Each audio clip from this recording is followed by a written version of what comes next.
തിരുനബി തങ്ങൾ ഉറങ്ങാറില്ല തബാറക സൂറത്തോതാതെ. തരണം പരനെ ഞങ്ങൾക്കും വിധി ഓതാൻ മുൽക്കു മുടങ്ങാതെ. കൂരിൽ തിങ്ങിയ ഖബറിൽ കൂട്ടിന് മുൽക്കു വരുന്നവരാക്കേണേ. ഖുർആനിന്നൂറാൽ ഖൽബെന്നും ലംഘിടുവാൻ വിധി കൂട്ടേണേ. അപ്പൊ ഈ സൂറത്തുൽ മുൽക്ക് എന്താ, ഈ പാട്ട് പാടുന്ന ഒരു വ്യക്തിയും മറക്കത്തില്ല.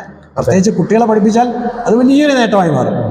അപ്പൊ നമുക്ക് ഈ പള്ളിയിലിരിക്കുമ്പോൾ നമ്മൾ പറഞ്ഞു തന്നെ, പള്ളിയിൽ ഇരുന്നാൽ കിട്ടുന്ന 5 നേട്ടങ്ങൾ തഴവസ പറഞ്ഞിട്ടുണ്ട്. എന്താ? ഒരു 5 കാര്യം പള്ളിയിൽ ഇരിക്കുന്ന നിനക്കുണ്ട് എന്ന് ഹദീസിലുള്ളത് തന്നെ. മഈശത്തിൽ ഞെരുക്കം വരാതിരിക്കുന്നതാ, അതുപോലെ തന്നെ ഖബറിലും ഇല്ലാത്തതാ. പവിത്രമാം മക്കയിൽ പുഞ്ചിരി തൂകുന്ന പ്രപഞ്ചനാഥന്റെ വീട്, പ്രകാശമേറുന്ന വീട്. ലക്ഷങ്ങളെത്തി ലക്ഷ്യങ്ങൾ നേടാൻ പ്രാർത്ഥന ചെയ്യുന്ന വീട്, പാരിത നടുവിലെ വീട്. ആദ്യത്തെ നബിയാകും ആദം നബിക്കെന്ന് മലക്കുകൾ തീർത്തോരു വീട്, അതിശയമുള്ളൊരു വീട്.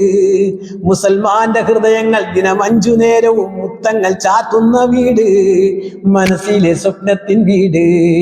ദേശവും ഭാഷയും വർഗവും വർണ്ണവും ഒന്നിച്ചു ചേരുന്ന വീട്, ഹജറുൽ അസ്വദിൻ വീട്.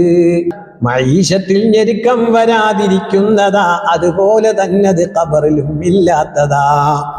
3 വലം കയ്യിൽ കിതാബ് ലഭിക്കലും, 4 മിന്നൽ പോലെ സിറാത്ത് കടക്കലും. കൂടാതെ അബ്റാരിങ്ങളോടൊന്നിച്ചതായി സ്വർഗത്തിലേക്ക് കടക്കൽ 5-മത്തതായി.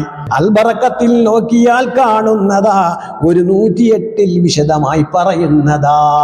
ഒരു 5 കാര്യം പള്ളിയിൽ ഇരിക്കുന്ന നിനക്കുണ്ട് എന്ന് ഹദീസിലുള്ളത് തന്നെ.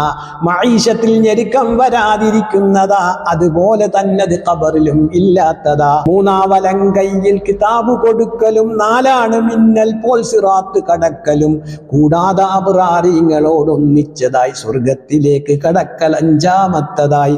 അൽബറക്കത്തിൽ നോക്കിയാൽ കാണുന്നതാ, ഒരു 108 വിശദമായി പറയുന്നതാ.